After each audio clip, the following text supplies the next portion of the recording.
everybody, it's Allie.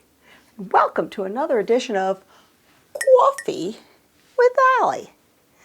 And today, we're going to be talking about my Venetian blind setup and the camera settings.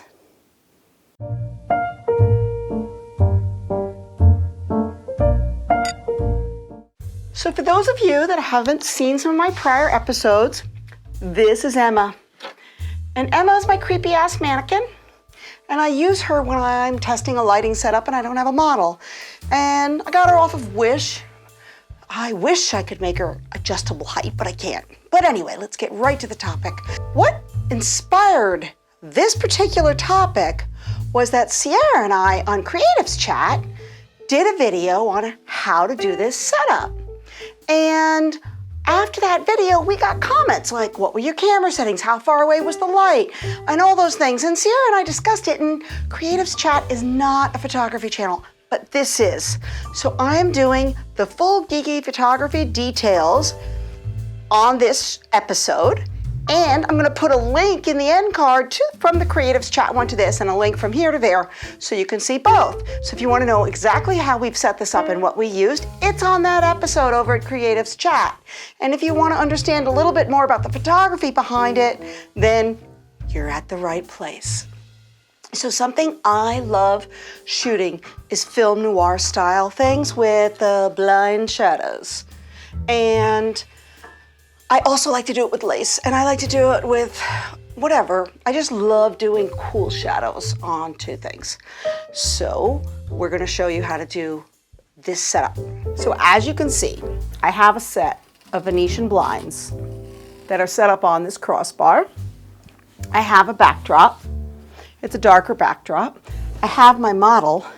I dropped her shoulder just so you can see things better. I am shooting with my Canon 5D Mark III, so I'm filming with my EOS R, which is my normal camera.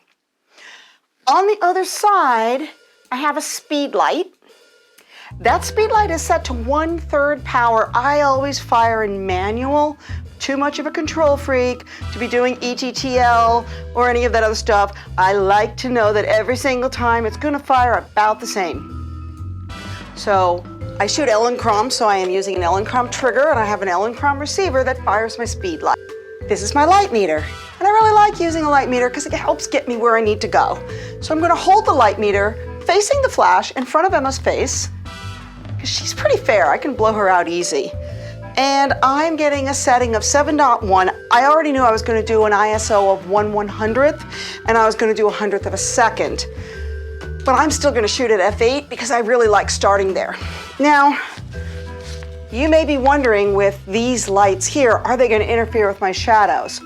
No, they are not, because I took an image with these settings without the strobe, and there was no light hitting Emma. So this light is cut out by the settings of my camera.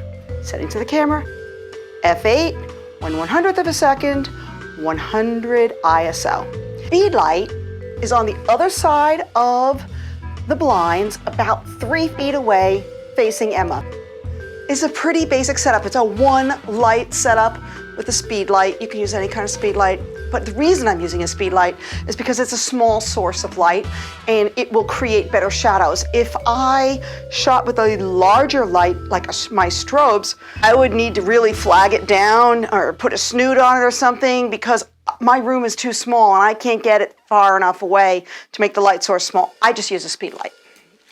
Okay, Emma, give me one of those nice smiles. Good baby, work it. We'll show the images before I process them so you can see them straight out of camera, and there's the image after I've processed it. I'm not gonna worry about her skin. She's flawless. So that's it. You use one light, you back it off, so mine is about 3 feet off camera that way. I have blocked off the corner behind the blinds. If you don't do that, you wind up with these this stuff you gotta edit. You don't wanna deal with that. So put a good background, bring your background all the way to the edge of your blinds, and it's really not a complicated setup. So that's it. Me and Emma doing film noir with you. If you have any questions, leave them in the comments. I'm always happy to answer. And if there's something else you want me to cover, leave that in the comments because, again, always happy to answer. I love yapping about photography, and I wish you a great day. And if you enjoyed this video, give me a like, give it a subscribe, and hit the bell for notifications. And thank you for watching. Bye-bye.